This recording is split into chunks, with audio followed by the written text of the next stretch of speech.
cannot. No, I can. I can see the damn thing. Look how big the print is, too.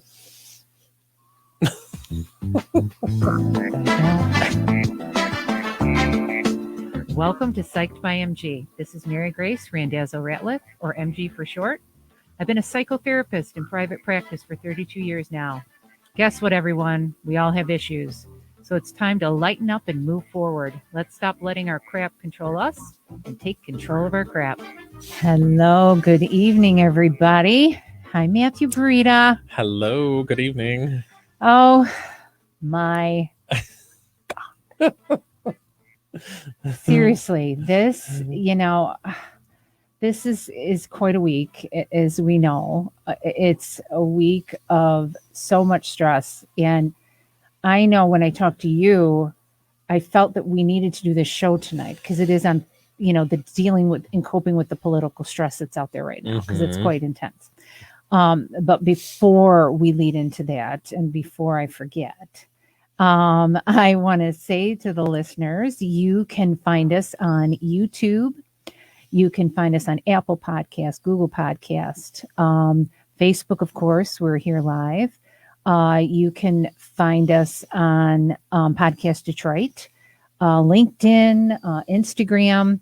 And we really need you guys to give us a like, subscribe, hopefully leave us a comment.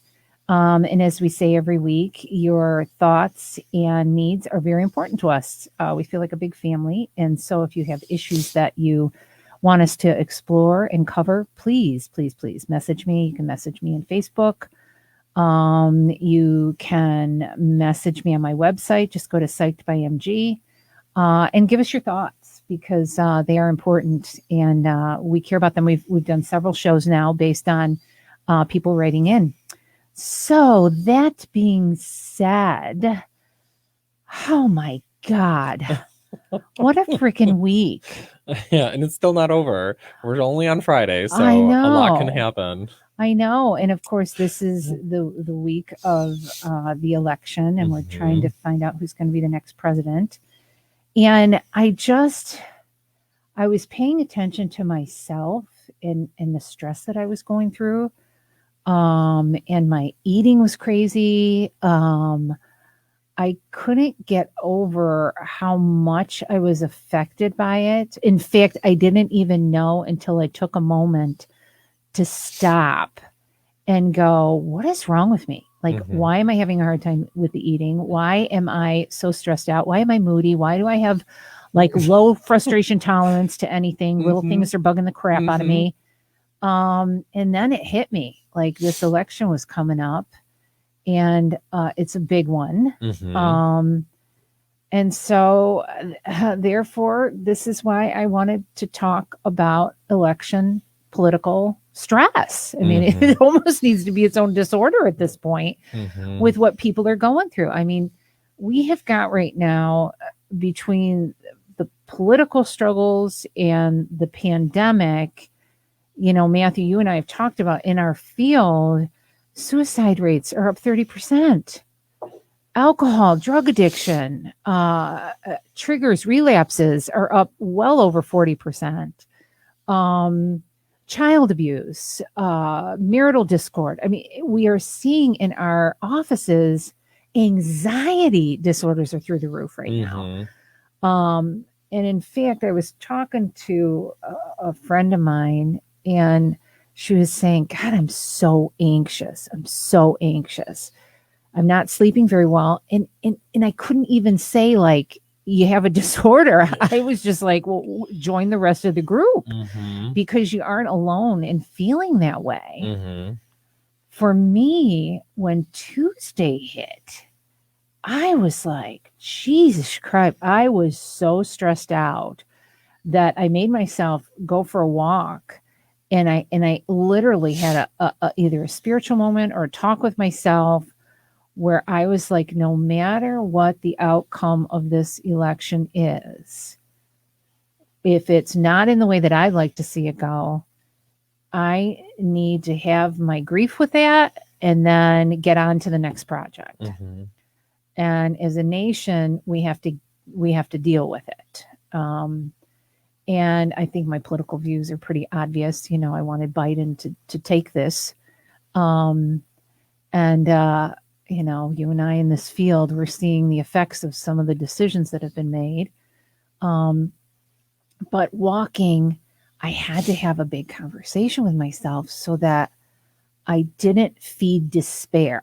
And I found myself with clients and with people I care about saying, whatever you do, you can be upset, you can grieve, whatever the way that it goes, don't feed a despair cycle, which I think would have been really easy to do, especially if it wasn't going the way that it's going right now.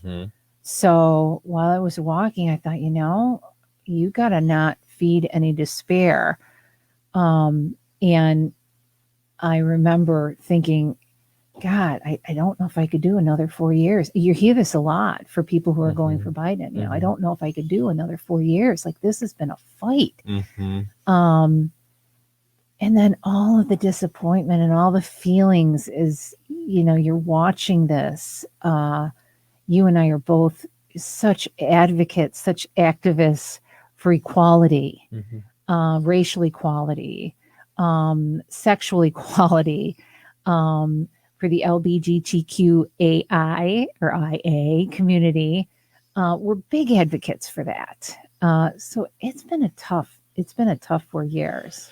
Well, and I think too, we know that we don't exist in a vacuum. No. But what has happened in the last 4 years for a lot of Americans and a lot of people, regardless of, speaking specifically with political, regardless of partisan, it's like, I think a lot of people have just felt like they've had these kind of like fog and kind of like over them, this kind of these rose-colored glasses kind of existing in this vacuum-packed, sealed, whatever the anxiety is or whatever the distress or the marital discord or, violence, domestic aggression, all these things have just kept, kind of have been kept inside and not really finding an outlet, I think. And then when it does, right, we've seen some pretty egregious and kind of disaster kind of like activities and behaviors.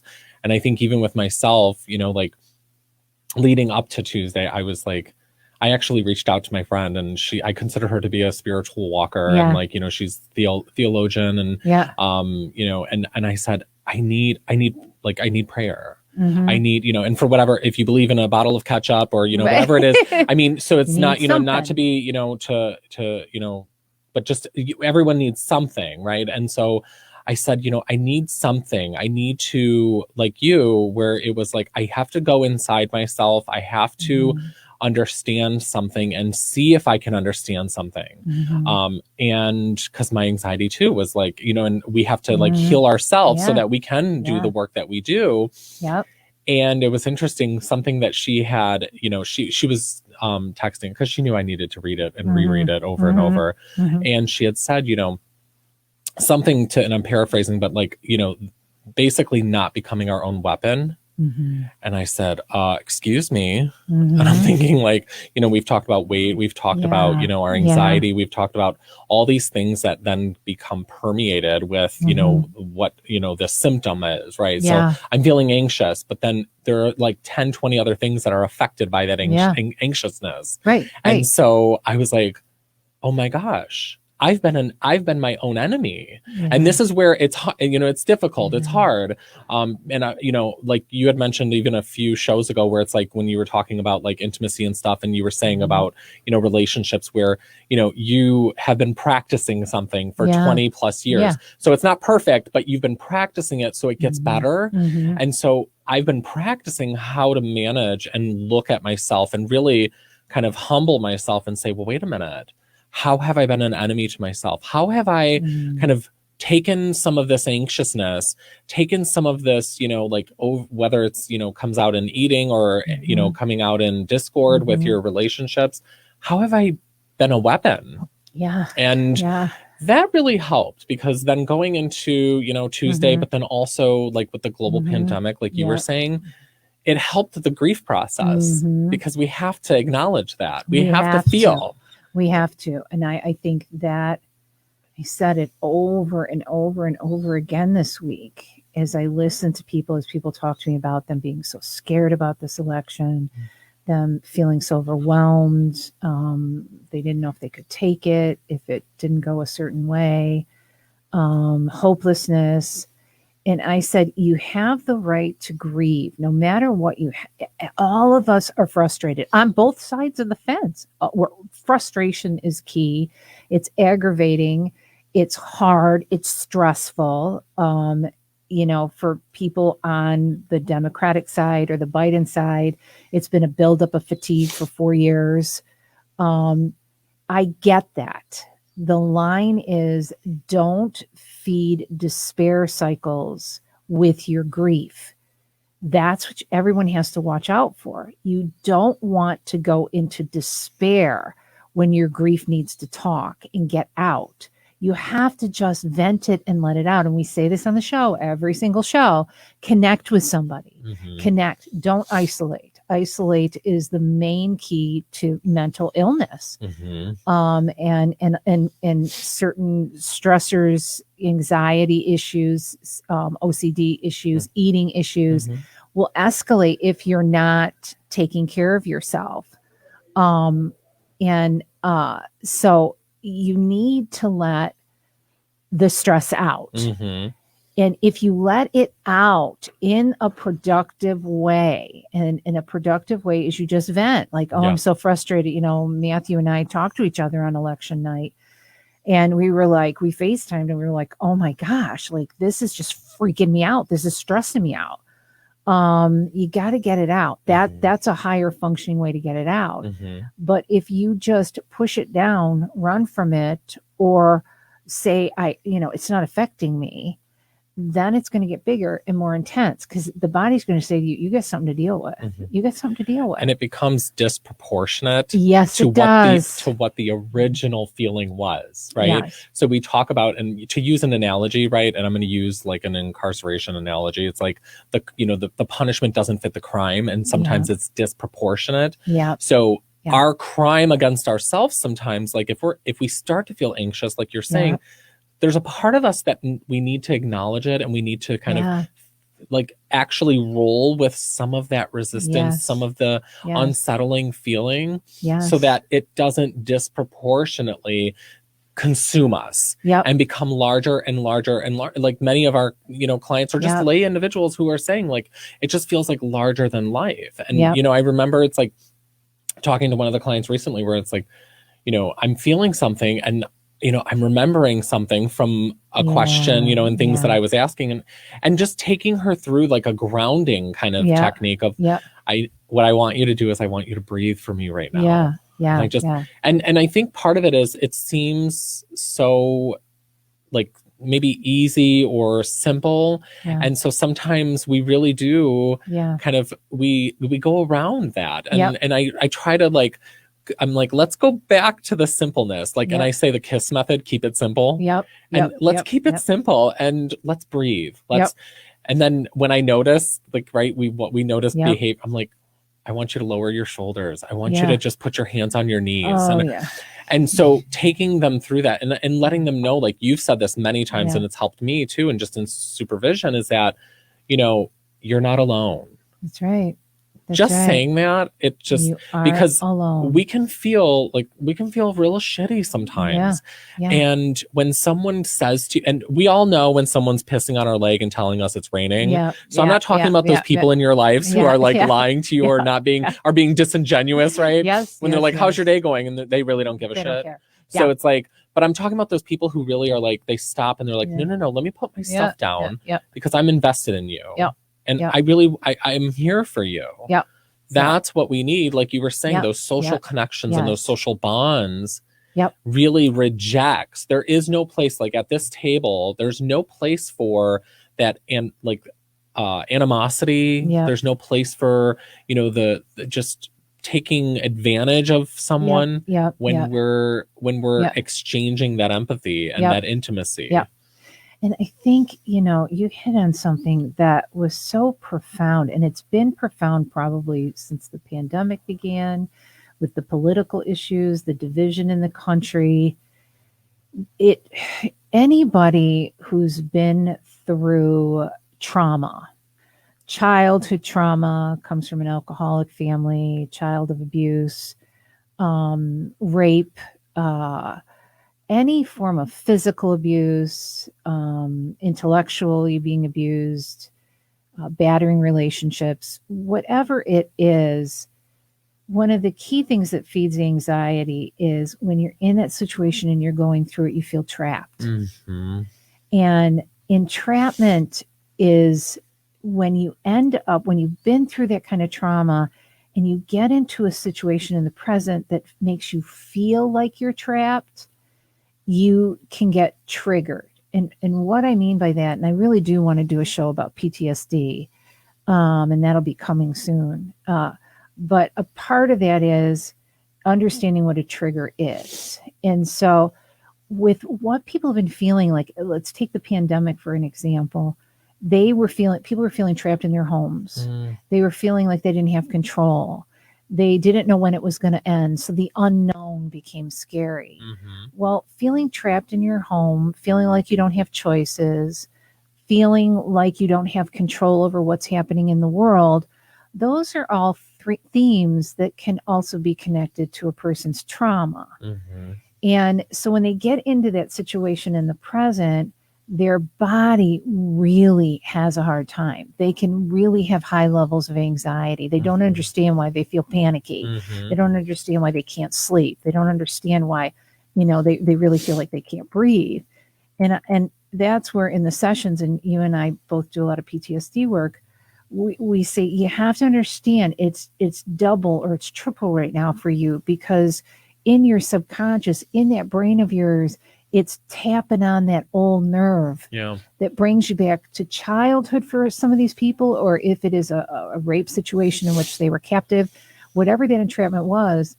And so how you help yourself is you first of all have to say to yourself, wait, this anxiety is too high. Because even with the pandemic, we have choices. Even with the pandemic, we can do things and we can get creative. And it was temporary. And there is no, hopefully, there's no perpetrator in the house. So you aren't in a full, real entrapment, and you've got to tell your brain that.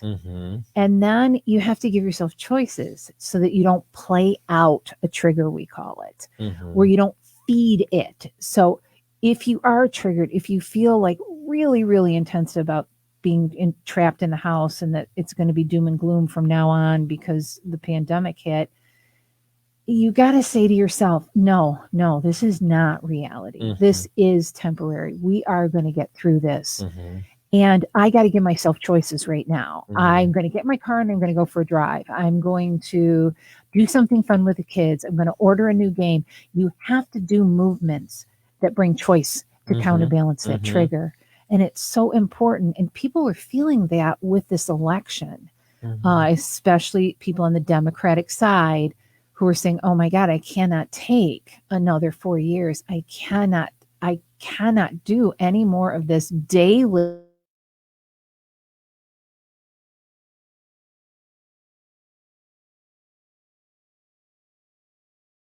In my sessions, especially right now, I'm having to tell people, let's look at what your triggers might be, especially if you're a trauma person. And we need to list the hope side of things. We need to see and talk about how temporary this situation is. And I think I was telling you, or maybe I said in the beginning of the show, who knows, that when I went for my walk on Tuesday, I had to tell myself, don't feed any despair. Just you're grieving or you're frustrated or you're scared. I was scared to death. But don't feed despair. And I think that's a really important choice to make when you're going through, whether it's this political stress, the pandemic stress, your trauma getting triggered. It's tough, but don't feed it. And then the second part is that we talk about all the time, Matthew, do not isolate people. You get on Zoom, you get on FaceTime, you call a therapist, you call a hotline, you start to read some self-help information. You have to bring in hope. You have to make decisions that help you to feel empowered again. Mm-hmm. It's so important. If you isolate and you don't do that, you're going to feed something that's going to wear you out emotionally. And it can get to very dangerous levels. You know, we said the suicide rate's up 30% right now. It just, it's heart-wrenching what we see, you and I especially, what we see in our offices right now. It's absolutely heartbreaking. And it gets tiring. I mean, it get, you know, I was walking and saying to myself, wow, I've got what, 15, 20 people this week, and I'm emotionally worn out. I'm worn up. I've got to feed this tank and not do it in a way. What did you call it just a few minutes ago about not, your friend said it, not being like an enemy to yourself, not or being an enemy to yourself, not being a weapon. And I think that was very well put. Yeah. And an enemy to yourself is overeating. It's not exercising. Right. It's saying abusive stuff. Yeah. It's putting yourself down. Yeah. It's calling yourself fat. It's calling yourself, you know, ridiculous. It's saying just the stuff that you would never say, hopefully, to somebody else. And I have had to say that to clients this week. Would you ever talk to someone the way you're talking about yourself? And almost 10 out of 10% of the time, or 10 out of 10, no, I wouldn't. Would you say that to your child? Oh, God, no. So what the heck makes you think you have the right to say that to you? Right. Stop. We can be weary. We can be tired, we can be fatigued, but we don't self-abuse. That's where I think you're crossing the line. Well, and you know, I like speaking in metaphors and everything, and so I bring up, and I've been bringing up with like my clients, but also myself too, is like, you know, we have to invest in ourselves, right? And that's kind of what you're getting at too. And what I also bring up is we. You know, and I said, well, okay, so you have an automobile, you have a car, and, you know, like the person responds, yes. Do you have insurance? Yes. You have health insurance? Yes. Why do you have health insurance? In case something happens, right? For the car, in case something happens. Do you have a homeowner's insurance? Yes, in case something happens. So emotionally, what insurance policy have you been taking out on yourself? Yeah. Because in case something happens, and this is like you just said, you have to fill your tank up, right? And so for people listening, fill your tank up and really take time to block out, I call it the chatter, you know, to block out the noise and really take the walk, take the sit down on the couch, love seat, sit outside, sit on the grass, do whatever you need to do to create this insurance policy for yourself emotionally to invest. And so when you emotionally make investments and you deposit into your emotional bank account, to use that metaphor, that's right, then you will be able to withdraw from that, and you will have saved. It's your emotional 401k, I call it. And actually, I don't really think there's a lot of literature that actually has coined that term. So, but but the emotional 401k, it's like there are certain qualities that we, you know, to be masters for ourselves. And so being a master for ourselves is not self-abuse. That's the opposite, right? And really going back to keeping it simple and going back to basics. If self-abuse is on the kind of destructive, damaging end of the spectrum, then what's the master part about it, right? And really make this kind of go back to these like do's and don'ts lists and make that your insurance policy, make it your investment, make it, you know, create whatever metaphor you need to for yourself so that you can start to feel how you need to feel in those moments that you were your happiest, right? Maybe not your happiest, but happier. Right. I know it's so and I ask clients that, can you talk about a time in your life that you were happier? Can you recall a moment? Your mind's already going there because I'm already triggering it.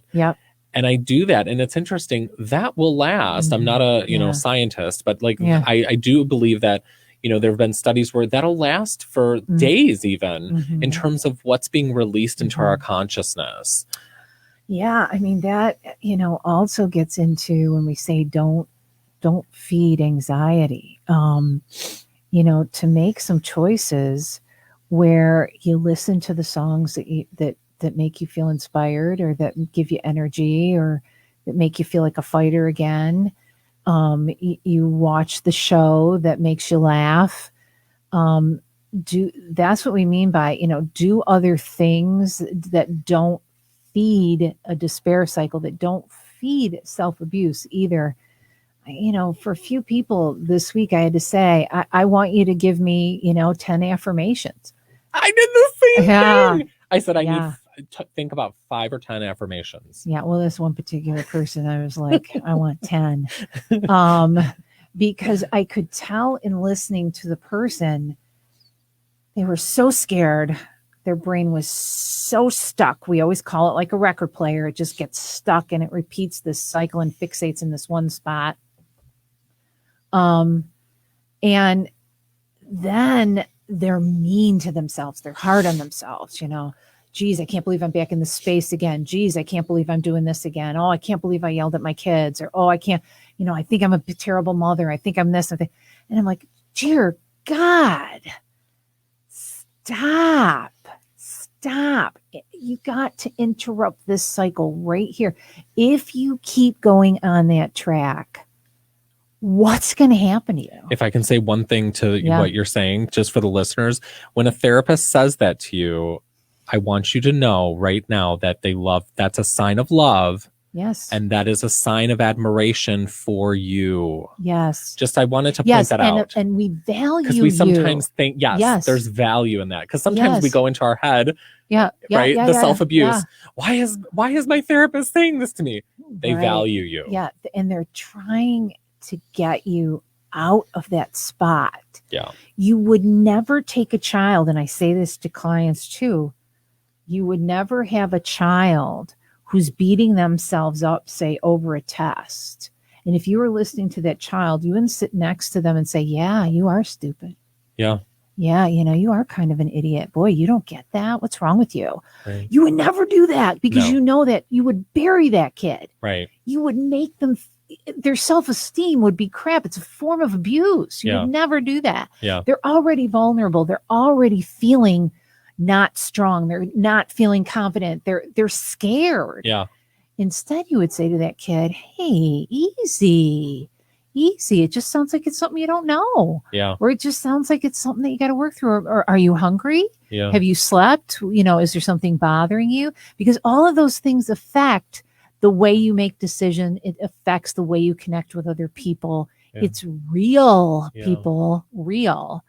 And so when you're working with a therapist, especially when we start to hear that cycle, we're like, stop. Yeah.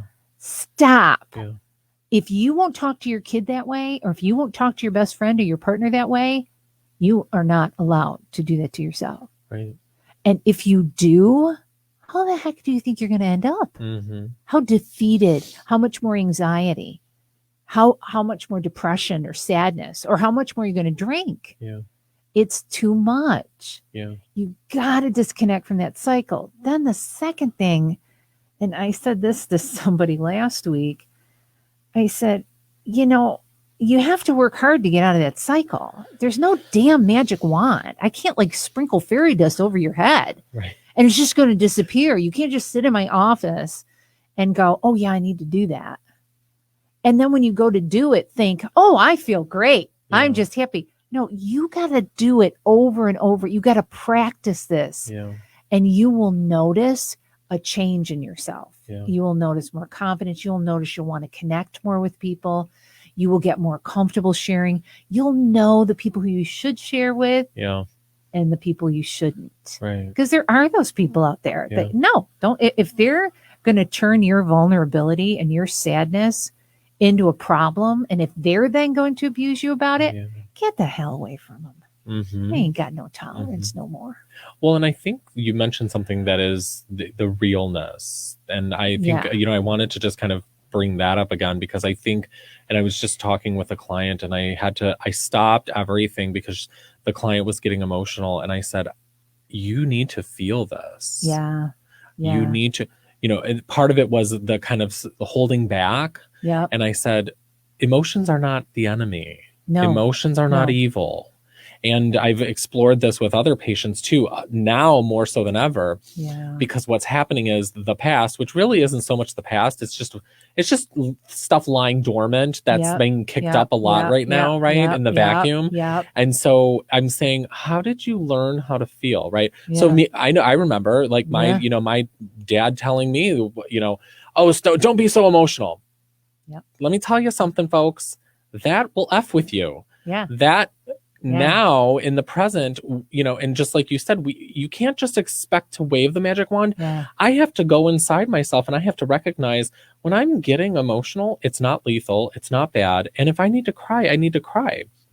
And in this situation with this particular client, she needed to feel and he needed to, so that he and she and any of our clients out there, or any non-binary, whomever our clients are that we serve, is like, feel how you need to feel.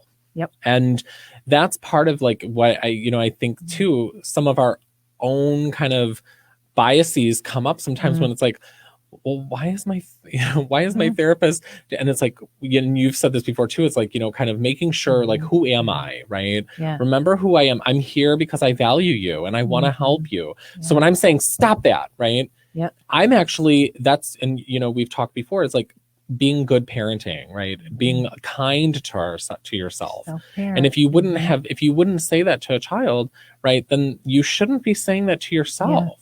Right. And we have to, that's something for me, and it's actually, it's frightened me. I'm going to go as far as to say that when I see the amount of personal volitional restraint on someone's emotions, right, where it's like, you can tell somebody needs to just release and let something out, and they don't. And like we've been talking this time, is that it gets to something where it escalates and it gets destructive. And it's like, really does. and I remember I had a client, I brought her out of the we were almost done, and we went out into the parking lot, and I said, I want you to scream as loud as you can. And, and she looked at me like I was crazy. I said, I want you to scream as loud as you can. Whatever, just however it comes out. And so after a couple cajoling, moments, and she did, and she was like, oh my God, that feels good. Right. And sometimes I say all that to say we sometimes get fixated on the specific emotion we need to feel, but sometimes it can come out of us in any way that it needs to. So you might be thinking, I need a good cry. And I've heard that before. But it might just be, hey, let me scream and shout and get some of this energy out of me because it's not your fault. A lot of things happen that aren't our fault. And that, that gets to, I have two thoughts as I was listening to you. I can hear those people who are detached, who say, oh, this is so, touchy-feely emotional stuff. Like, come on, people. Buck it up, get on with it. I come from that kind of family. I come from that kind of background. And, I want to say to you, first of all, sit the hell down and listen for a minute, because we're not talking about wallowing. Emotions have a purpose. They have a purpose. They are an alert system. Okay, to those people who are listening that are saying this is bullshit. Emotions serve a purpose in the body. They are an alert system. They tell you that something is wrong. And we've said this before over and over again. I'm going to say it over and over again. They alert you to pay attention. Something's wrong. When you get angry, pay attention. Somebody may be doing some things. You may be going down the wrong track. It is an alert system to say, hey, stop. Take a look at what that person's saying. Take a look at what's happening. Check in with yourself. And it also, so emotions are an alert system, and emotions release stress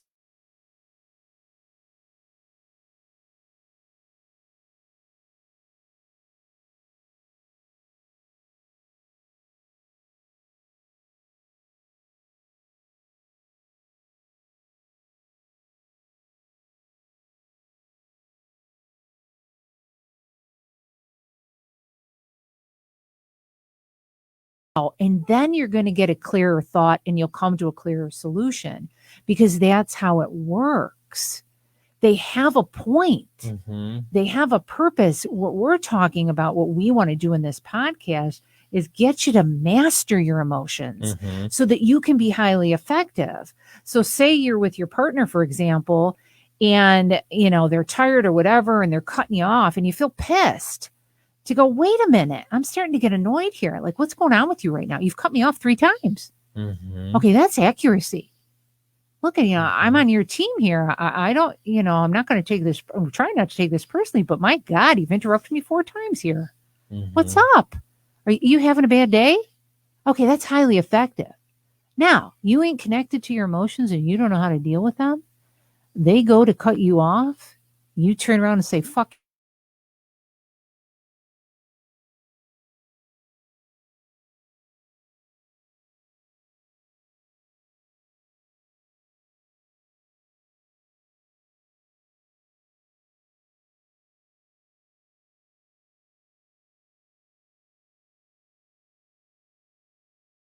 You don't really know because you've put it away. Mm-hmm. Now you are not accurate. Right. You're not accurate in intimacy. You're not accurate with connecting. So I hope this makes sense, because I could hear in my head the listener that is listening to this saying, oh, it's all this emotional stuff. Yeah, damn it. It is a lot of emotional stuff, because I sit every freaking week and I watch people struggle with this. Mm-hmm. We do know what we're talking about. It's hard to watch. It really, really is. And I'm going to say, this is not just a male-female issue. Yeah. This is not just men not feeling or detachment. I got women that go into detachment. It's really about both genders understanding how to master these emotions, mm-hmm. and these feelings. Because if not, you are going to do it in displacement. That means you're going to snap at those kids. Mm-hmm. You can lose it. Mm-hmm. You can punch someone, hit something, drink too much alcohol, mm-hmm. get a DUI.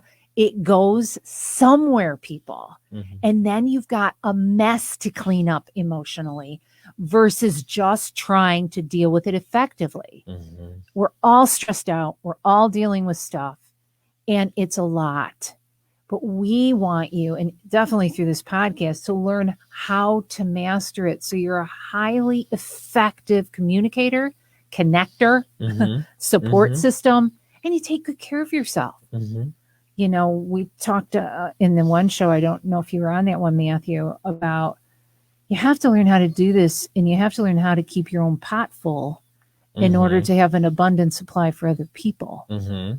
And that's the importance of self-care, mm-hmm. and having limits and having boundaries and communicating them. Mm-hmm. I know through the years I've had to master, and I'm still working on it, how to say, no, I can't right now. No, I need to do this. Or even to know what my need is. Right. Like, what is it?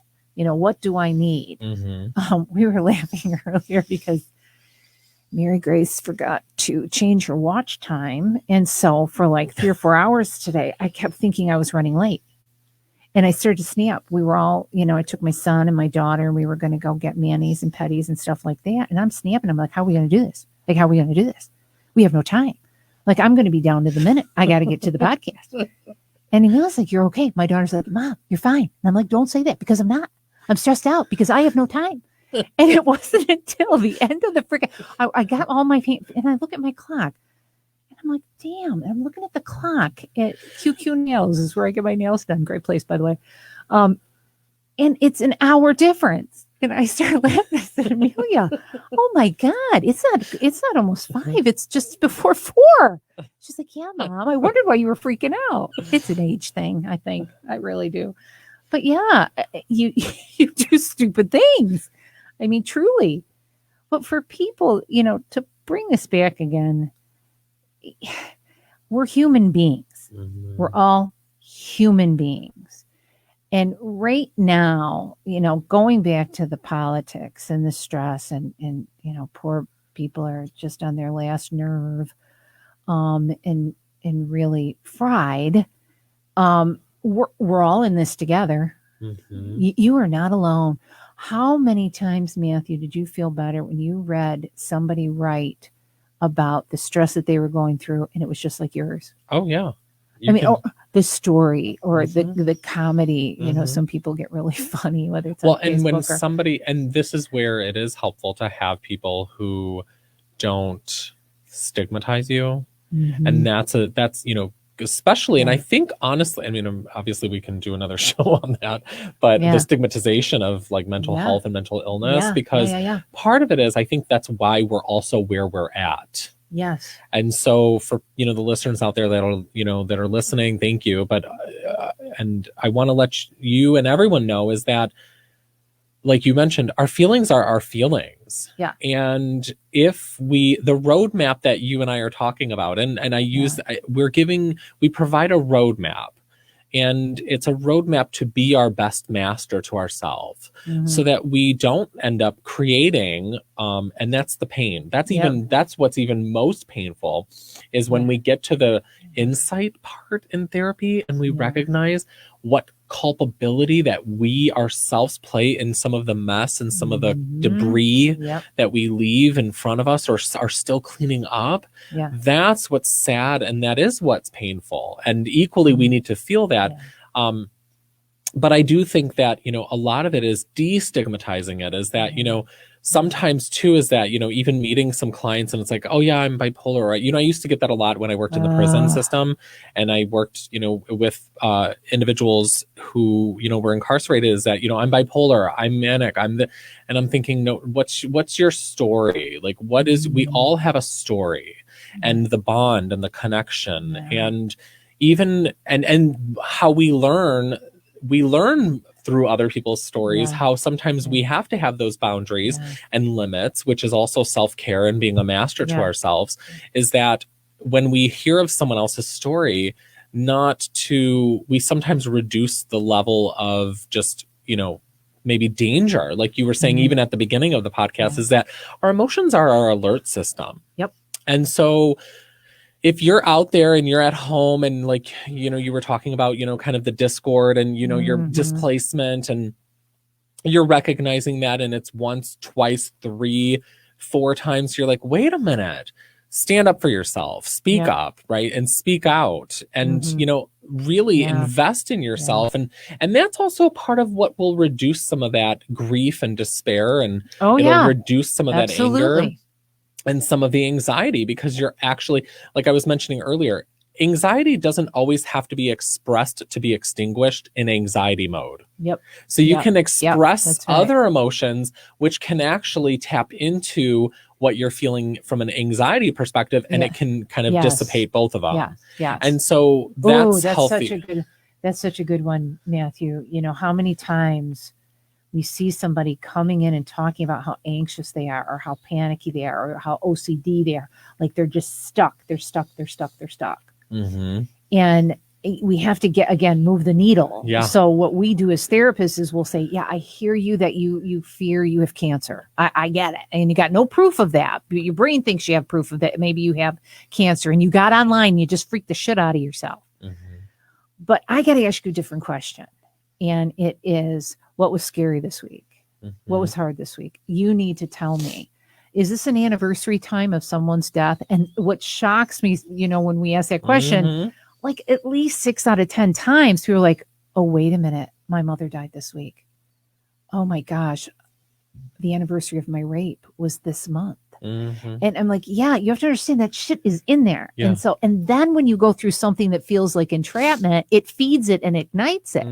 There's things that are going on that you're not aware of. And if you just want to focus on where that record player is stuck on medical, do I have cancer? Am I pregnant? Whatever it is, we got to go, we got to get you over here. I got to understand what's been going on with you that got you to the point of being stuck and fixated on this one spot. And then all of a sudden their mind, let's go. And they get to move the needle themselves. And they move the needle themselves. Yeah. Exactly. And they're like, oh my God, I feel so much better. And I said, yeah, where's your brain? Oh, I was just thinking about the kids. Yeah. How good does that feel?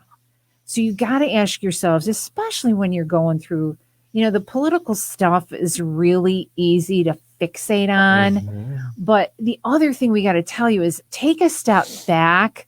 This year has been tough. Yes. This year has sucked in so many ways. Yes. And we have to focus on all of the buildup. It is the end of the year. The pandemic is worse than ever. There's a lot in here, as well as, what's going on at home. Do you have parents you're worried about? Like, talk about this stuff. Let it out. And then if you're listening to it as a listener, as a support person, don't interrupt. Let them talk about it. And I get, Italian, I get that controlling the interruptions are hard, but don't try to give them solutions if they don't want it. Sometimes people just have to bitch. I'm a solution focused person, trust. And I even in my years ago, I am. I'm like, okay, this is what needs to happen. And I now know how to get there. But I had to learn, heal them myself, therapist become the patient. Yeah. And I, again, like we were saying, it's like when we get to move our own needle, then every day becomes a month, becomes a year. So when you're saying like, I'm married for 20 years, I'm married for 30 years. No, I'm not perfect at that. Or, I'm embracing my gender identity and I'm not perfect at that, but I've been doing it now for a long time where now I have the strength and courage to move my needle, right? And kind of take my roadmap in my own hands and be kind to myself, be a good parent to myself. So where now I'm in control of me. Yep. So I don't feel entrapped. I don't feel like I'm in a container. Right. And it was interesting. I was talking with a colleague of mine, and when I was making a decision, kind of shifting in employment and stuff. And, the question is like, how do you get to feel creative? And instantaneously I was like, I can't. And it triggers the living shit out of me because I feel like I can't spread out. And that's something too. And and it really is emotional for me and is kind of like my part of my advocacy and, kind of just the movement, if, whatever movements exist out there with like LGBTQIA and just any type of thing is like the greatest gift, just from the perspective of that, is allowing someone to express themselves and their identity. Like you said, sit back, quiet, perfect your silence. I always say, take the cotton out of your ears and put it in your mouth. Perfect that silence. And that's the greatest gift you're going to give to somebody, because it's get out of your own way. It's not about you. It's about that person needing to just be them. And to connect. Just to connect with you. And, sorry, I took it off on a little tangent there. But no, you're right. And for, men and people who, because there are women who are like this too, sometimes you're so anxious to help that you want to give them answers. And I always say, before you do that, ask them first. You need to say, are you just venting? Are we strategizing right now, or are you just needing to vent? And if you just need to vent, just tell me, because I'll just listen. And it's easy to want to give them answers, but you can overwhelm them. Sometimes they can't finish their thoughts. They can't think straight. And they're also just needing you to validate that their feelings are okay, that they're going to be okay. Yeah. And there isn't anything wrong with them. Right. They're just stuck right now. Reducing the stigma. Yeah. Tune into a later podcast by Psyched by MG. The stigma. But that's what you're, for all the listeners out there, that's really, and truthfully, when we're talking about emotionally healthy, emotionally available, right? So if we're talking from a framework of attachment theory, right? The core of it is, the child needs someone accessible. And if somebody, not just the whatever type of nuclear, non-nuclear family, but a special person, a caregiver, if the person is not accessible, we know that there will be, maybe other kind of internalized problems, anxiety, depression, suicidality, or externalized problems with, substance use and abuse and, incarceration. We know this. This is something we know. It's science of behavior. So this is not something that we can, you can try and refute it. And I always tell clients this, you're spending so much time trying to resist. Imagine if you just sat there and listened. and he did that. And so like everything you were saying, it's so profound because the needle, moving the needle helps to destigmatize their life. Yeah. And it makes them feel like they are not wrong. Yeah. And you hit something that's with so everything going on now. Important is how often do we, put so much effort in getting somebody to get comfortable with just having problems. I mean, just get comfortable with it. We have to help them to not abuse themselves. We have to help them to not be afraid to talk about whatever their issue is. We have to help them through their nerves of talking it, through it for the first time. And, Matthew and I will watch somebody struggle with this, and it gives us their story. Yeah. Where as we watch them, whether they're scared or shaken or afraid, to get too vulnerable or that they're going to be judged, I then will say like, holy crap. I remember having a client years ago. She would start to tell me what she was going through. And then she would out loud put herself down and condemn herself for having the problem. Yeah. And she would say it by saying, well, I know you probably think this, or I know you think, and you're probably, and she had this whole conversation with herself and never said a word for 20 minutes. Yeah. And finally I said to her, holy crap, who verbally abused you growing up? Like you can't even for a minute just be upset about something or just be hurt by something that somebody did without you then like going at yourself viciously. And I remember him looking at me saying, oh, my dad criticized me all the time. Yeah. I always had to prepare my arguments. And I'm like, he's not in the room. We got to help you to realize he's not in the room. Yeah. In fact, I stood up and I said, kick his damn ass out of this freaking room right now. Yeah. Out. Imagine me, if you need me to say, out, listen, you have no place here. Yeah. And I shut the door and I sat down. And what was so touching is he had a tear in the side of his eye. And I said, can you just sit in that space just for a moment and now receive my compassion? Because we're here to help you recover from being treated that way. Yeah, yeah. And it was hard to see. Right now, with everything that are... Oh, we have visitors. Can you all hear them? No. Okay. So it's so remarkable that in these very, very stressful times, especially now, and we talked about this earlier, a lot of division. Yeah. A lot of people going after each other. Yeah. We're seeing some personality disorders right now. Yeah. Not play fair. Yeah. There's two things. One is I created a list that I wanted to share with the viewers on how to cope.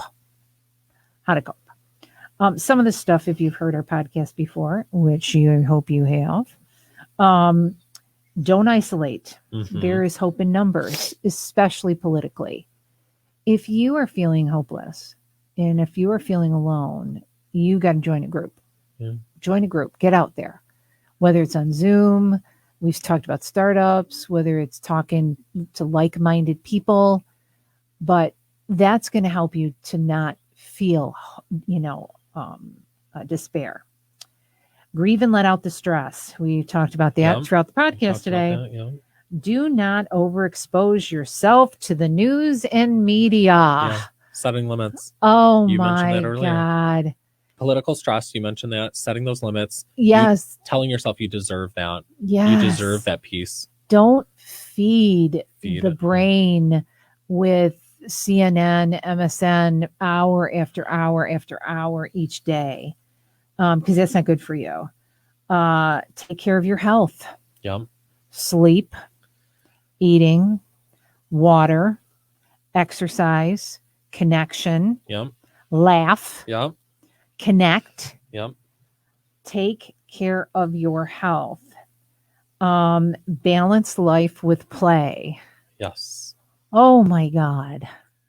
Play. Yeah. Whether it's, with the kids, with your pets, laugh, watch comedy. I mean, what were we watching the other night, Matthew? Dunham. Were we watching that? Dunham? What's his name? Come on, Matt. Jump in here.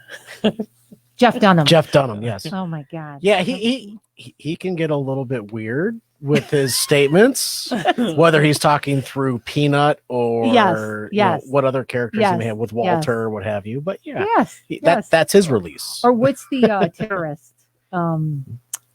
Yeah. Puppet. You know what I'm talking about. I do. Oh my God, I laughed my ass off. List choices, brainstorm options. If you ever feel trapped, you have to go out of the box. Yeah. Go out of the box. Options. We did this over and over, especially when we were all in lockdown. I did this with each patient. Ahmed. What option do you have? Ahmed. That's it. Damn. Options. Yeah. You feel trapped, jump in your car. Yeah. It's beautiful out. It was spring at the time.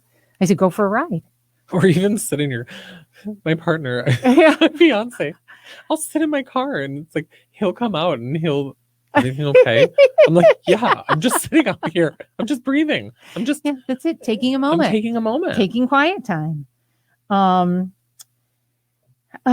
If you need help, if you need a counselor, if you need a hotline, if you are feeling suicidal, if you feel your drinking's out of control, we say this all the time, please reach out. Yeah. We are here for you. We, Matthew, myself, Barbara's not here tonight. We miss her very much. We are here for you. Yeah. Do not do this alone. No. And if I find out you are, I'll kill you. And